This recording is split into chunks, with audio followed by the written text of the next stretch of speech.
안녕하십니까. 지난 한 주간도 수고 많으셨습니다. 다들 고생했는데 잘 쉬고 계십니까? 주말은? 오늘 또 주일인데 오늘 또 예배 함께 드리고 또 성도들 간에 또 교제하면서 좀 회복이 되고 힘을 얻을 수 있을 것 같습니다. 지금 우리 레위기 말씀을 보면서 우리 예배를 지금 돌아보고 있습니다. 지난 시간에 번제를 봤고요. 오늘 소제를 보게 될 텐데 5대 제사 제가 말씀드렸잖아요. 5대 제사 기억나십니까? 5대 제사 번소 다섯 건, 번제, 소제, 화목제, 속제제, 속건제. 이 5대 제사를 드릴 때마다 예물을 가지고 가게 되어 있습니다. 빈손으로 가면 안 되고 반드시 예물을 가지고 하나님 앞에 나아가야 되는데 이 예물이 히브리어로 뭐냐면 고르반입니다. 여러분 고르반 복음석 읽거나 또 설교 들을 때 여러분 들어보셨죠? 그 예수님께서 그 당시 이 성전 예배가 성전 제사가 얼마나 타락했는가 그 이야기를 하시면서 고르반 제도 언급하셨잖아요. 고르반 하면 하나님께 예물이 된 거예요. 하나님께 드림이 되어서 이제 부모를 봉양하지도 않아도 되는 거잖아요. 그런 식으로 이제 악용을 해서 그 당시 성전 제사가 얼마나 율법적이고 얼마나 형식적이고 얼마나 자기중심적으로 드리게 되는 이런 제사가 되었는지를 예수님이 고발하신 거죠. 그러니까 성전 제사, 성전 예배가 타락을 하니까 일상의 삶이 타락을 하는 거예요. 그래서 오늘날 우리 세계 기독교 포함해서 한국 기독교 오늘날 우리 교회들이 또 성도들이 왜 이렇게 변질된 신앙생활 하느냐, 왜 세상의 소금과 빛으로 살지 못하느냐, 그 답은 결국 하나예요. 뭐냐면 교회 예배에 여러 가지 이 개혁돼야 될 게 많다는 거죠. 교회 예배가 타락하고 교회 예배가 부패하면 성도들의 삶이 타락하고 성도들의 일상이 맛을 잃을 수밖에 없는 거잖아요. 그래서 이런 시대에 우리가 예배 원형이라고 하는 레위기의 5대 제사를 살펴보고 우리 예배를 돌아볼 수 있다는 것은 매우 시의 적절하다 이렇게 생각을 해보게 됩니다. 지난 시간 번제 봤는데요. 번제는 잠깐 우리가 복습해 보자면 가축 중에서 드리는 거라고 그랬어요. 어디 뭐 남의 것을 훔쳐다가 또는 어디 저기 사냥 가가지고 하나 얻어가지고 들으면 안 되고 우리 집에서 내가 정말 사랑하는 마음으로 온갖 정성 다 바쳐 보살피던 것 중에 가장 좋은 거 흠없는 재물을 하나님께 드리는 것이고 그걸 가져와서는 죽이고 토막내고 피를 제사장이 받아가지고 다 뿌린 후에는 전부 다 불태워서 하나도 남김없이 다 불태워서 하나님 앞에 향기로운 냄새로 드리는 이것이 번제라고 그랬고 그래서 번제의 가장 중요한 점은 헌신이죠.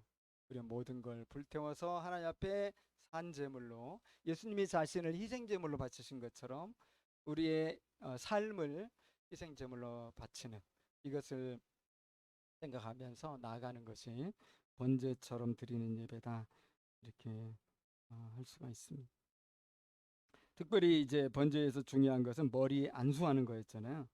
그래서 제물은 예수님의 희생 제물을 상징하기 때문에 오늘날 우리들이 예배 자리에 나올 때는 예수님의 희생을 기억하고 예수님의 죽으심과 연합된 이 마음으로 예수님의 부활과 연합된 이 마음으로 예수님과 하나된 마음으로 우리가 하나님께 나아오는 이것이 중요한 것입니다.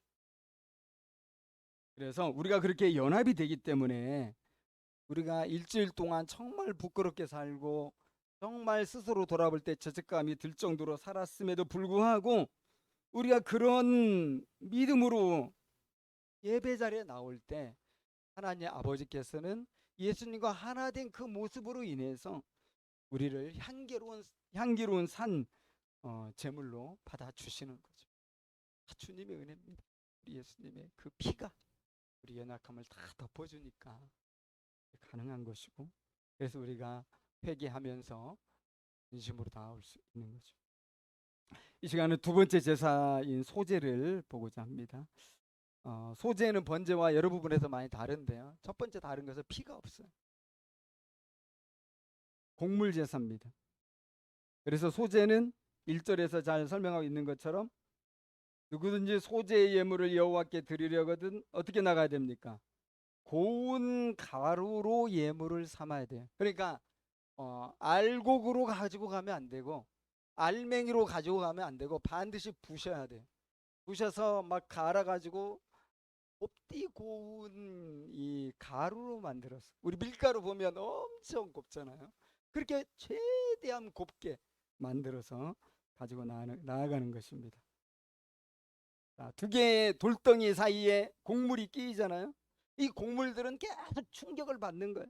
충격을 받고 마찰을 받고 그러면서 그 단단했던 알곡들이 막 부서지고 깨지고 터지게 되겠죠. 마침내 으깨어져서 고운 가루가 되는데 하여튼 그렇게 될 때까지 무한 반복하지 않습니까? 그리고 또 그런 것들을 미세한 이 걸름망으로 채로 여러 번 걸러야 되죠. 걸러야만 드디어 우리 하나님이 받으실 만한 고운 가루가 이제 얻어지게 되겠죠. 그러니까 이 예배자들이 할 일이 많아요. 지난번 번제 때도 예배자들이 할 일이 많다고 그랬죠. 이 소제도 마찬가지입니다. 그런데 이렇게 고운 가루로 이 하나님 앞에 소제 바칠 때 5가지 방식이 있어요. 되게 다양해요. 이거 보면서 그렇지, 오늘 예배도 그렇지만 우리 다양하게 예배드리잖아요. 다양한 모습으로, 다양한 예물로, 다양한 상황에서 다양하게 드리는데 그 당시도 이 소제를 다양하게 드릴 수 있었으니까 수많은 사람들이 자기 형편에 맞게 드리는 거죠. 예배는 절대 그 정형화되지 않아요. 이 유기체적으로 살아있는 예배를 하나님께 드리는 거기 때문에 우리 형편에 맞게 최대한 우리의 마음을 다해서 드리면 주님이 다 받아주시는 좋은 예배가 됩니다. 근데 예배를 정형화해버리면 이제 문제가 생겨 율법이 되는 거니까. 5가지 방식으로 예배를 드리는데 1절에서 아까 봤지만 고운 가루로 예물을 삼아 드리고요. 그 다음에 4절에 예물을 삼아 드리는데 그 위에 기름을 붓고 또 위에 유향을 놓도록 되어 있죠. 4절에서 10절까지는 질적으로 달라요. 왜냐하면 1절에서는 익히지 않은 건데 4절에서 10절까지는 3가지 방식의 소재가 나오는데 이것은 다 익혀야 돼요. 4절에서는 구워서 드릴 수 있다. 5절에서는 부침개처럼 철판에 붙여서 드릴 수 있다. 7절에서는 냄비에 삶아가지고 익혀서 드릴 수 있다. 이렇게 되는 겁니다. 그리고 14절에는 첫 이삭의 소재로 드릴 때는 볶아야 돼요. 되게 다양하죠. 볶아가지고 그렇죠? 찌어가지고 이제 가루 만드는 거죠. 그래서 바치는데 첫 이삭의 소재로 볶아서 찌은 것으로 바칠 때는 첫 번의 방식처럼 기름하고 유향을 더해야 돼요. 익혀서 바치는 거 3가지 얘기했는데 거기는 유향을 더하지는 않아요. 이러한 소재에는 여러 가지 우리가 의미들을 많이 찾을 수가 있겠는데 무엇봐도 이렇게 묵상해 보면서 이것은 우리의 생명을 유지시켜주는 일용할 양식의 제사라고 할 수 있겠다 이런 생각이 들었습니다. 여러분 이스라엘 백성들이 광야에서는 농사 짓지 않았잖아요. 가나안 땅에 정착하고 나서 이제 이 제사도 드리게 되는 건데 본격적으로 드리게 되는 건데 이제 보리나 밀 농사를 짓잖아요. 그래서 매년 보리와 밀 농사를 짓고 그 열매로 먹으면서 본인도 먹고 자녀들도 먹고 이제 모든 사람이 그걸 양식으로 삼아서 이렇게 살아가는데 이제 그 양식의 일부를 바친다는 거죠. 그러니까 우리가 이 소재로 하나님께 나아간다는 것은 내 생활과 상관없는 어떤 것을 가져다가 드리는 게 아니에요. 내가 늘 먹고 마시는 일용할 양식의 그 일부를 가지고 이게 살아있는 제물이죠. 하나님 앞에 가지고 나가는 거다. 그래서 이 소재의 근본 동기는 뭐냐면 감사입니다. 번제가 완전 희생제물로 태워서 다 바치는 헌신의 제사라면 이 소제는 감사로 하나님 앞에 나아간 제사라고 할 수가 있는데, 왜냐하면 하나님께서 지난 한 달 동안, 지난 1년 동안, 아니면 지난 날 동안 이른 비와 늦은 비를 통해서 풍성한 양식을 얻도록 이 농사를 돌봐주셨단 말이에요. 비가 안 오면 농사를 어떻게 져요? 하나님이 돌봐주시는 거기 때문에 거기에 대한 감사한 마음으로 일용할 양식 가운데 일부를 가지고 나아가는 거죠.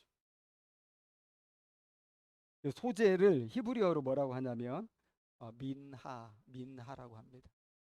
너무 이름이 너무 예뻐서 우리 거기 딸들 나면 미나라고 지금 참 좋겠다. 이 미나가 또 어떤 뜻이냐면 선물이라는 뜻이니까, 하나님께 받은 선물을 또 하나님께 선물로 바치는 거니까, 얼마나 여러분 좋은 이런 뜻입니까? 그래서 선물이라는 뜻이 있고, 또 약한 나라가 강한 나라에게 우리 곡물을 바친다고 하잖아요. 그 곡물의 의미도 있어요, 소재가. 그래서 약속의 땅에서 약속하신 대로 모든 걸 넉넉히 공급해 주시는 그 하나님께 감사의 선물로서 이 소재를 드리는 거고요. 또 이 피조물이 창조주 하나님께 마땅히 바쳐야 될 그 곡물로서 경외감을 가지고 또 바치는 것이죠. 이렇게 일용할 양식으로 소재를 바치면 이제 제사장들이 드디어 할 일이 생깁니다. 그것을 받아서 그것을 하나님께 제사장이 올려드립니다. 그러니까 구약의 모든 제사는 제사장의 역할이 분명히 있는 거죠. 이 일반 예배자들이 하나님께 바로 못 나가요. 제사장을 통해서 나가고, 이것이 이제 천주교에서는 이제 신부를 통해서 이렇게 나아가도록 그런 식으로 이제 교회가 예배가 구성이 되어 있는데요. 그래서 제사장들이 받아서 그 소재를 하나님께 바치는데, 여기에서 또 번제와 어떤 부분이 다르냐면, 번제는 다 바치죠. 남김없이 다 불태워 드리는데 몇 개 쓰레기만 빼고, 소제는 아니라, 소제는 다 바치지 않고요. 물론 이 예배자들은 다 바칩니다, 하나님께. 그런데 이 제사장은 이제 일부만 하나님께 불살라서 바치고요. 나머지는 제사장이 다 가지게 됩니다.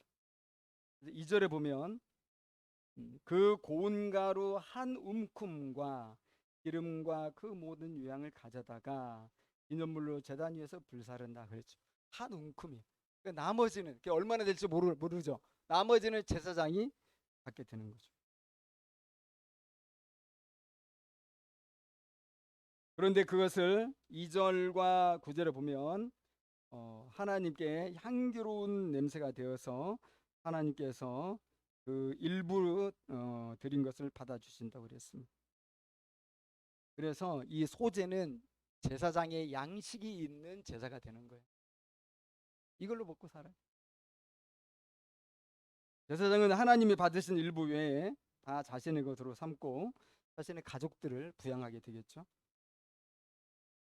그래도 조금 자세히 보면은 어떤 제사보다도 제사장의 그 재량을 이렇게 보장해 주는 제사다, 이런 생각이 들어서 이 부분이 좀 흥미로운데, 말하자면 얼만큼 취해가지고 얼만큼 하나님께 바쳐야 되는지 규정이 명확하지 않아요. 뭐 200g 취해서 200g을 하나님께 드리고 나머지는 네가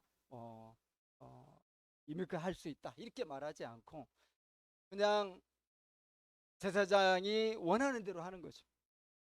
조금 바치고 내가 많이 취할 수 있는 거죠. 예를 들어 집에서 가져온 거 뭐 조각도 내가 가져오려 했는데 한 20조각 가져왔다. 근데 한 조각만 올리고 19조각은 제사장이 가질 수 있는 거잖아요. 근데 성경에서는 그 부분에 대해서 어떤 언급도 없기 때문에 상당히 제사장의 재량이 허용이 되는 그런 제사라고 볼 수 있고요. 그런데 우리가 좀 이 관심을 기울여야 되는 건 뭐냐면, 제사장이 이렇게 소유하게 되는데 이것을 하나님께서 뭐라고 말씀하시냐면 지극히 거룩한 것이다, 이렇게 얘기를 해요. 그러니까 다른 제물에 대해서 이렇게 말씀하신 적이 없어요. 제사장이 자기 재량을 이용해서 이렇게 소유를 얻게 되는데 우리 하나님께서 그 부분을 가지고 이것은 지극히 거룩한 것이라고 선언을 해주시는 거죠. 3절에 보면 그 소재물에 남은 것과 아론과 그의 자손에게 돌릴지니 이는 여호와의 화제물 중에서 지극히 거룩한 것이 된다.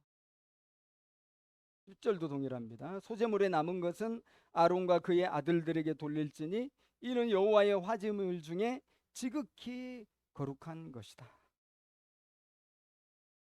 제사장은 여러분 그렇게 해서 자신의 일용할 양식을 해결하게 되거든요. 예배자들이 감사로 드린 일용할 양식으로 제사장들이 일용할 양식을 삼아요. 그래서 사실 이런 부분에서 이 소재가 정말 중요하다는 이런 생각을 갖게 되는 거죠. 여러분 성전 제사가 타락하게 되고 이 소재 드리는 부분이 약화되거나 타락하게 되면 어떻게 되겠습니까? 이 제사장들이 양식을 구할 데가 없게 되겠죠. 그러면 성전 제사가 소홀히 될 수밖에 없고요. 그래서 타락한 그 이스라엘 역사 속에 보면은 이 레위인들의 제사장들이 막 세상 돌아다녀 세상을 흩어져 가지고 성전에 있지 않고, 왜냐하면 이 제사가 타락해 가지고 양식을 구할 수 없기 때문이죠. 결국은 하나님께 마땅히 드려야 될 예배가 실종되는 거죠. 모든 이 예배자들이 사실 소재라는 건 뭐냐면 자신의 생명을 바치는 거잖아요. 생명 같은 양식이잖아요. 이 양식을 바치는 것이고 제사장들은 자기 생명을 유지시켜주는 이러한 이 소재 제물을 얻게 되는 거예요. 지극히 거룩한 것으로 받는 거죠. 여러분 오늘날 이 소재의 실체는 존재하지는 않지만 그 정신은 오늘날 그대로 유지되는 것을 우리가 보게 됩니다. 오늘날은 금융 자본주의 사회라고 그러잖아요. 오늘날은 뭐 밀이나 보리가 있겠 그것을 만지는 사람이 얼마나 되겠습니까? 오늘날은 모든 것이 다 돈으로 환산이 됩니다. 모든 일용할 양식은 다 돈으로 우리가 사게 되죠. 그러므로 오늘날 성도들은 고운 밀가루 대신에 일상의 삶을 갈아 넣어 가지고 이 돈을 벌지 않습니까? 정말 일주일 동안 여러분 얼마나 고생하셨어요? 또 지난 한 달 동안 얼마나 고생하셨어요? 정말 내 삶을 갈아 넣을 정도로 막 땀 흘려 가지고 노동해 가지고 우리가 어떤 걸 올리냐면 돈을 벌어요. 그 돈의 일부를 주님 앞에 우리가 제물로 바치게 된다는 겁니다.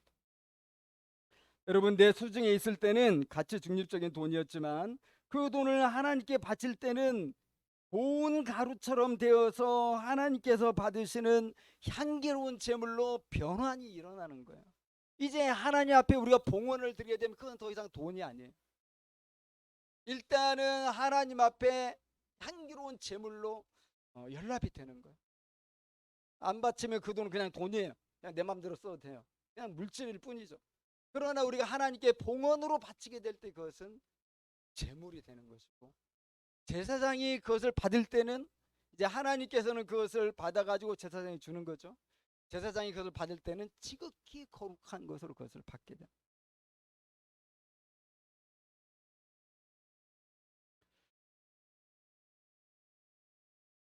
그래서 오늘날 이제 성도들이 일용양식의 일부를 돈으로 환산해서 하나님께 제물로 바치면 이제 하나님께는 그것을 헌신하는 이 풀타임 사역자들에게 이제 흘러가게 이렇게 하시겠죠.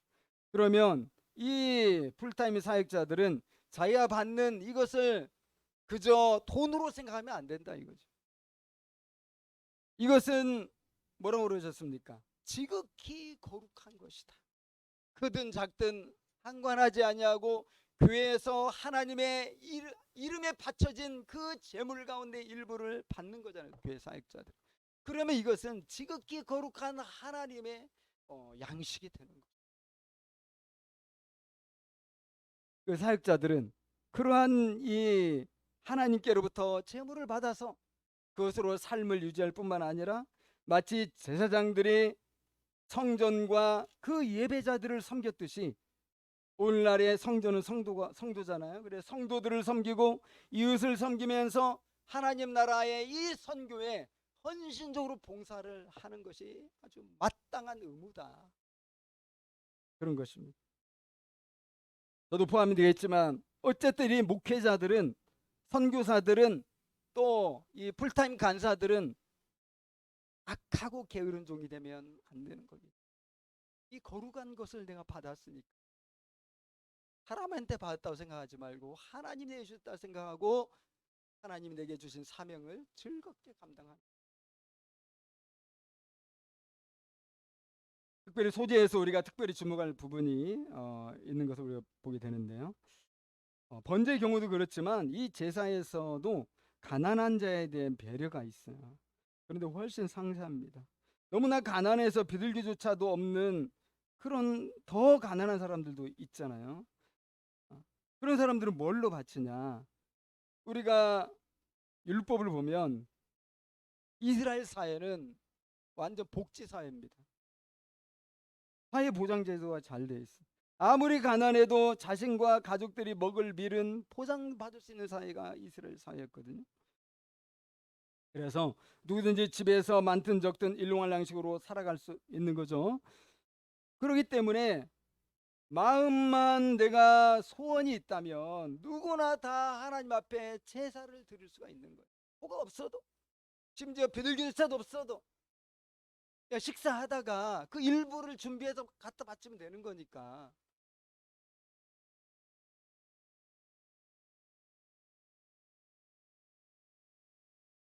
특히 익히지 않고 고운 가루로 소재를 바칠 때는 기름과 유향을 놓아야 했거든요. 그런데 이 유향이 좀 비싼 거예요. 흔치 않은 거고. 그래서 가난하면 또 못 나요. 그래서 유향을 놓을 경제적 형편이 안 되면 못 드리는 게 아니라 다른 방식으로 소재를 준비해서 드리면 되잖아요. 각자의 사정에 따라서 그냥 구워서 바치고 뭐 부쳐서 바치고 익혀서 바치고, 프라이팬이 없으면 뭐 화덕은 있겠지. 구워서 바치고, 화덕도 없으면 화덕은 있겠죠. 뭐가 되니까. 아무튼 끓여서 바칠 수도 있고요. 익혀가지고. 근데 여러분, 정말 그런 것이 소중한 하나님이 기쁘게 받으시는 제물이 된다는 거야. 제가 어린 시절에 생각나는데 저희 어머니께서 교회에다 교회를 이렇게 다니실 때 식사하실 밥을 준비하실 때마다 꼭 쌀을 한 공기를 꼭 다른 곳에 옮기시더라고요. 뭐 하냐고 그랬더니 교회에다 갖고 갈 거래요. 성미쌀이라고 들어보셨죠? 네, 성미쌀. 저희들 정말 가난했는데 쌀을 못 먹어서 국수를 먹을 때도 많았는데 거기서 정말 정성을 다해서 하나님께 예배 드린다고 하면서 한 공기 쌀을 이렇게 딱 담아가지고 준비해가지고 예배 드릴 때 가지고 갔거든요. 정말 돌아보면 이게 진짜 예물이 아닌가. 제가 오늘 본문 묵상하면서 정말 아름답게 느껴지고 제가 감동받은 건 뭐냐면, 이렇게 가난한 사람들이 사실을 이렇게 집에서 음식 먹다가 일부 준비해서 그걸로 드린다는 것은 얼마나 볼품 없습니까? 여러분, 정말 기가 막히게 향내가 나는 유향을 놓고 이렇게 소재를 드리는 것과도 엄청난 차이가 날 뿐만 아니라 폼이 안 나죠.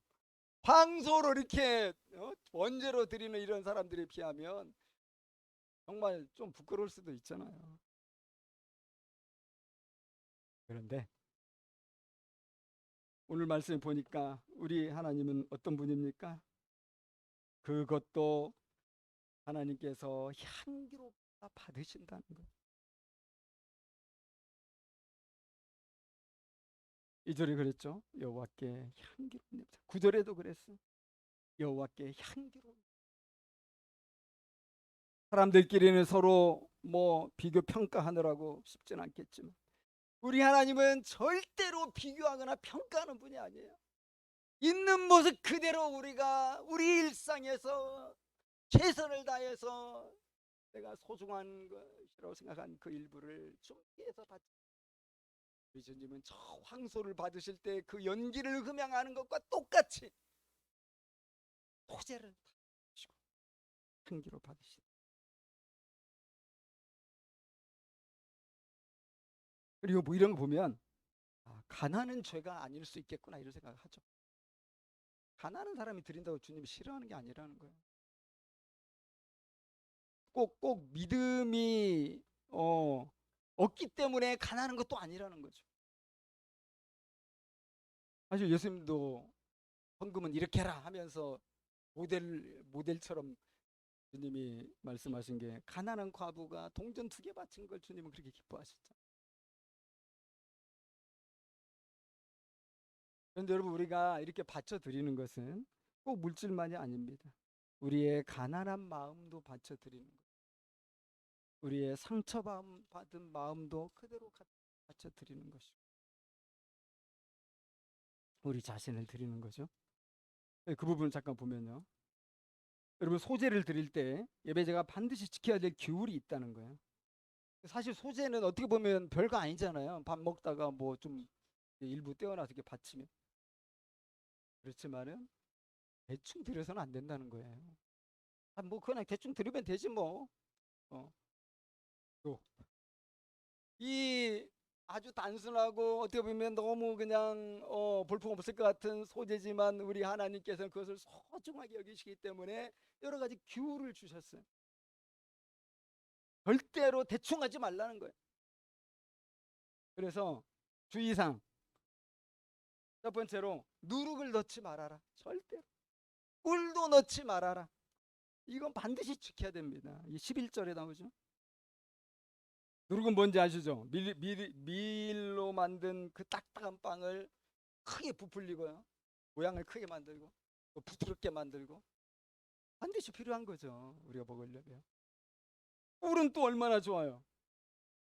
풍미를 더하게 하고 음식을 달콤하게 만드는 꿀이 있어야죠. 근데 여러분, 누룩이나 꿀은 뭡니까? 그 모양을 변형시켜요. 그리고 부패하게 만들어요. 이것들이 우리의 삶에서는 좋은 것들이지만 소재로 하나님께 드릴 때는 절대로 첨가해서는 안 되는 것들. 그 뜻이 무엇일까요? 구약이나 신약이나 모든 예배자들은 하나님께 예배드리러 나아갈 때는 벌거벗은 모습으로 가야 된다는 거예요. 있는 모습 그대로 가야 된다는 겁니다. 자신의 가난을 숨기려고 여러 모양으로 부풀릴 수가 있잖아요. 우리 인간들은 자신의 외모와 자신의 너무나 부끄러운 재물, 이런 것들을 생각할 때 수치심이 생겨가지고 그런 걸 가리려고 할 수도 있겠죠. 없는데도 있는 것처럼 포장하고 사람들 눈에 보기 좋게 그렇게 꾸밀 수도 있고. 우리는 이것을 뭐라고 합니까? 위선이라고 하죠. 참된 예배에 굉장히 그 예배를 타락시키는 게 있다면 위선이라는 거예요. 여러분, 단테의 신곡 잘 알잖아요. 단테의 신곡 지옥편에서 위선자가 받는 벌을 이렇게 묘사했는데 와닿더라고요.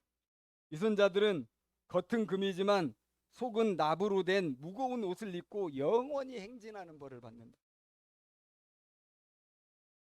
예수님도 바리새인들을 정죄하시면서 회칠한 무덤이라고 말씀하셨습니다. 여러분, 우리는 있는 모습 그대로 하나님 앞에 또 예배 자리에 나와야 되는 것이죠. 경제적으로, 정서적으로, 사회적으로 자신을 숨기지 말고 주님께 거룩한 소재로 드려야 된다는 것이죠. 물론 우리 연약한 인간이기 때문에 사람들 사이에서는 우리 자신을 포장할 수도 있고요. 그렇지만 안 그런 척 할 수도 있고요. 그렇잖아요. 그렇죠? 인간인데. 여기서 이야기하는 것은 하나님 앞에 나올 때는 그러지 말라는 거예요. 하나님 앞에 나올 때는 솔직해져라 하는 것입니다.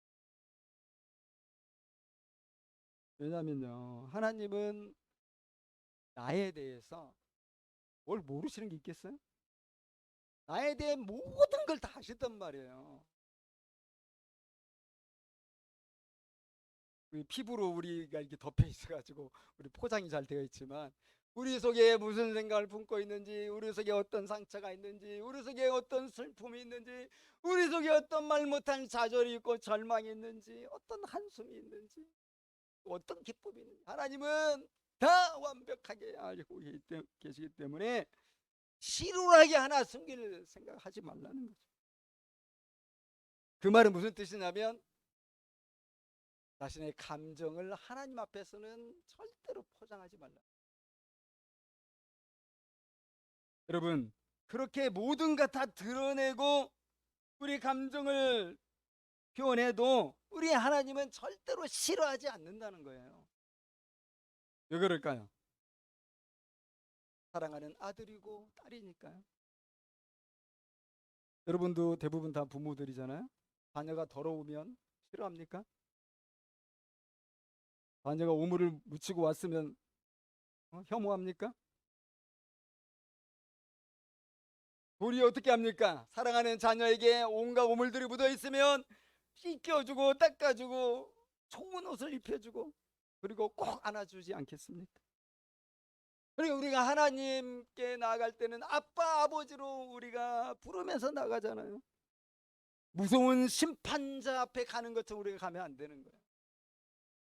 아빠 아버지로 생각하고 우리 있는 모습 그대로 나가면 우리 하나님께서 예수 그리스도를 믿는 그 믿음을 보여서 그 피로 성령을 보내주셔서 정결케 해주시고 우리를 새롭게 해서 또 세상으로 파송해 주시고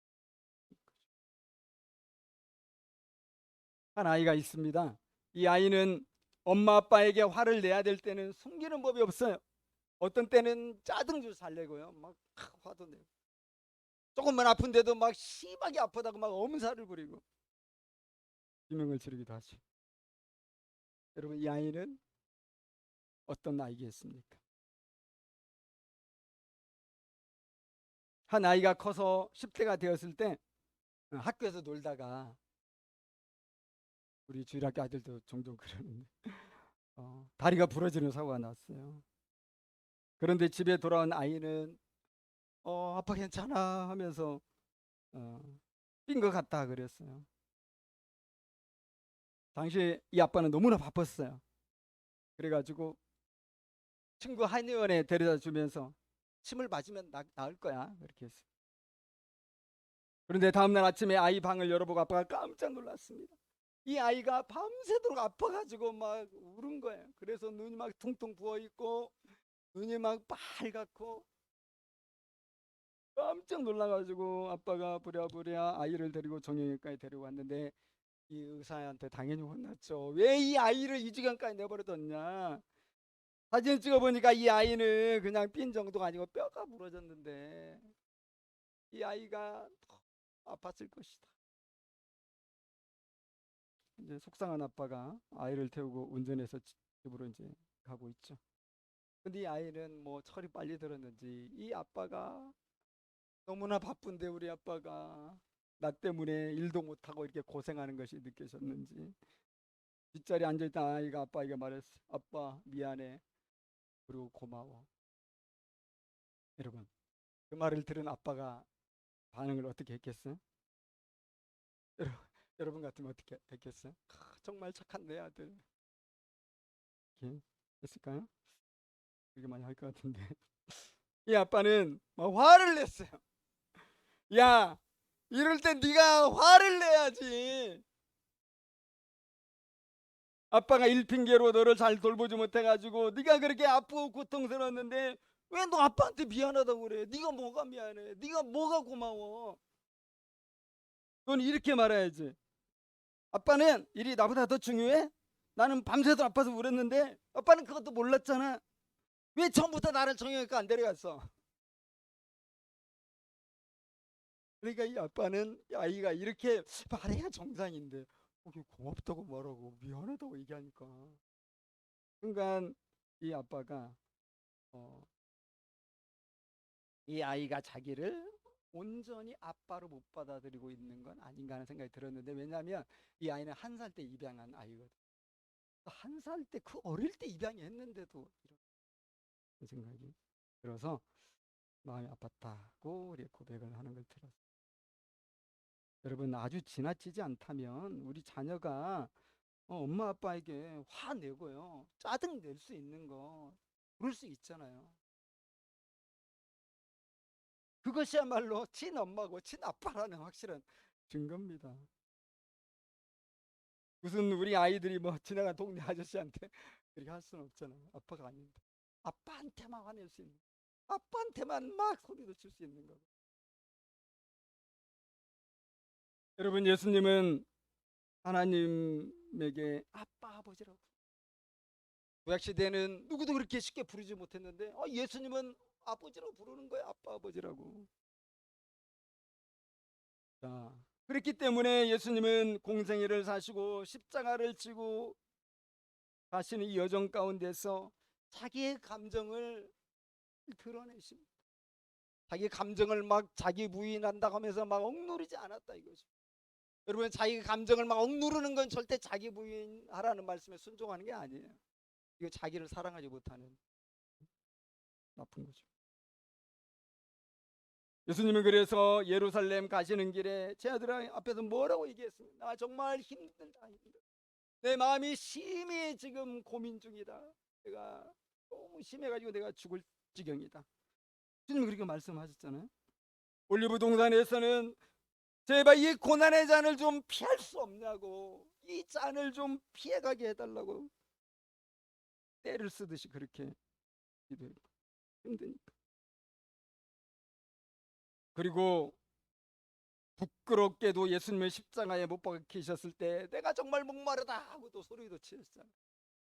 그 정도 됐으면 하나님의 아들 메시아가 좀 참아야 되는데, 예수님은 내가 목마르다 외치시고, 또 마침내는 하나님 왜 나를 버리셨습니까? 그렇게 소리치고 절규하기도 하셨다고 했잖아요. 왜 그렇게 그런 게 가능하죠? 아버지니까. 아빠.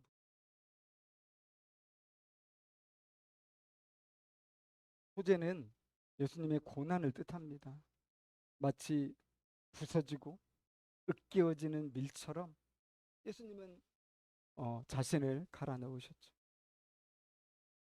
하나님 아버지께서 기뻐하실 그 십자가의 희생제물이 되실 수 있도록 가루 중에서도 가장 고운 가루로 자기 자신을 갈아 넣으셨습니다. 그리고 이렇게 희생제물로 자신을 드릴 때는 아프다고 말씀하셨어요. 자신의 고통과 마음의 상태를 숨기거나 포장하지 않으셨다고.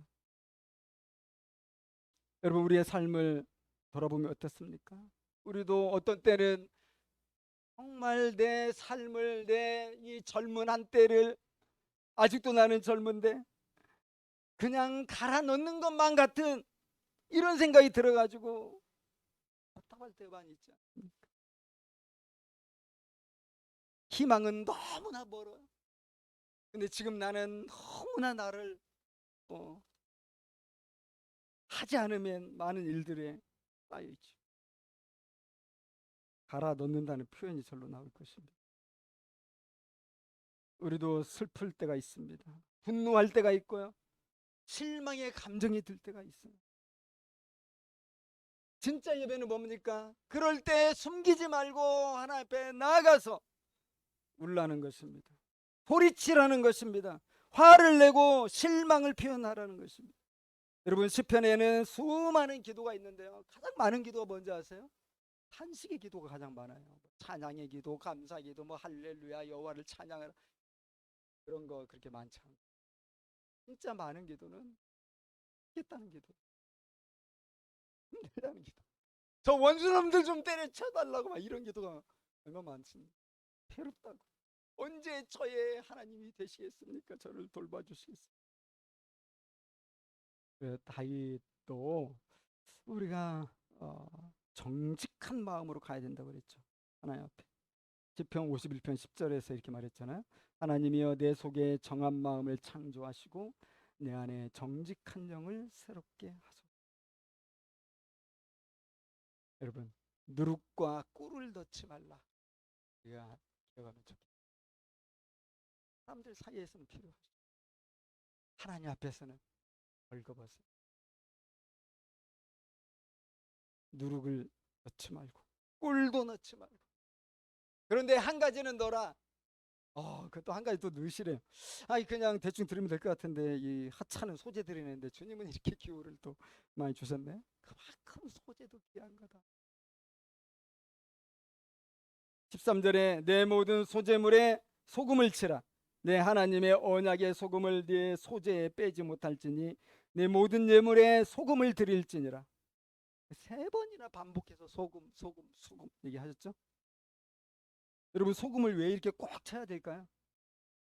소금은 13절에도 언급한 바처럼 하나님의 언약이기 때문에. 고대 사회에서는 어떤 그 약속을 잘 지키기로 서로 언약하고, 또 우정을 우리 영원히 가자, 어떤 이런 언약을 할 때 식사 자리에서 소금을 함께 먹는 이런 문화가 있었다고 해요.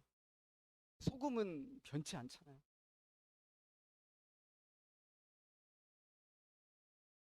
그래서 이스라엘 백성이 소재에 소금을 치면서 하나님 앞에 나아갈 때는 이 언약을 기억하면서 나가는 건데, 이 언약은 바로 아브라함의 언약입니다. 천하 만민이 너로 말미암아 축복의 통로죠. 언약 백성으로서 그런 약속을 받은 거예요. 또 이스라엘 백성이 기억해야 될 언약은 다윗 언약입니다. 하나님은 다윗을 축복하시면서 다윗의 그 위가 영원할 것이라고 약속해 주셨단 말이죠. 유다의 아비야라는 왕이 있었습니다.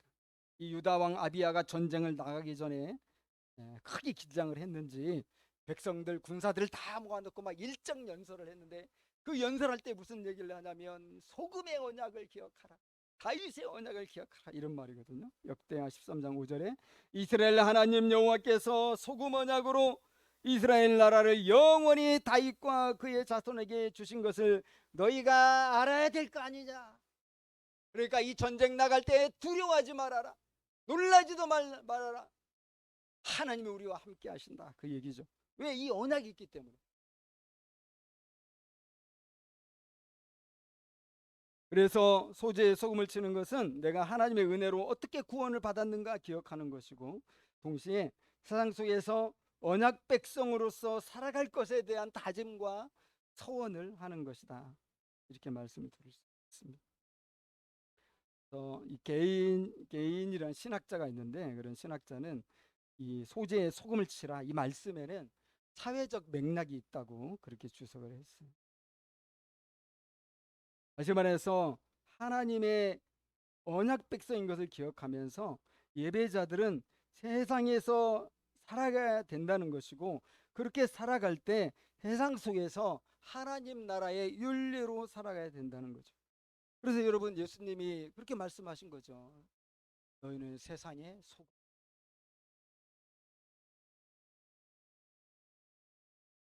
예수님의 말씀은 세상 속에서 우리가 주님과의 변치 않는 언약 안에서 소금처럼 기능하면서 세상 속에 녹아 들어가면서 선한 영향, 거룩한 복음의 영향, 하나님 나라의 영향을 이쯤에 존재한다는 그런 말씀이시죠. 특별히 바울도 이 소금을 언급할 때 골로새서 4장 6절을 보면 너희 말을 항상 은혜 가운데서 소금으로 맛을 낸 것 같이 하라 그랬어요. 바로는 덕이 되는 말로 세상 속에서 화목하게 하는 소금의 역할이 그리스도인의 모습이라고 그렇게 한 것이죠. 여러분, 그런 점에서요, 이 소재는 이 세상 속에서 우리 그리스도인들이 선교적 삶을 살아야 된다는 것을 예표하는 그런 제사라고 할 수가 있습니다. 그러므로 소재는 생활 선교사로 우리가 세상으로 파송받는 것을 기억나게 하는 제사고, 세상 속에서 우리 자신 개개인들이 교회가 되어서 소금처럼 존재해야 된다는 것을 깨닫게 하는 제사입니다.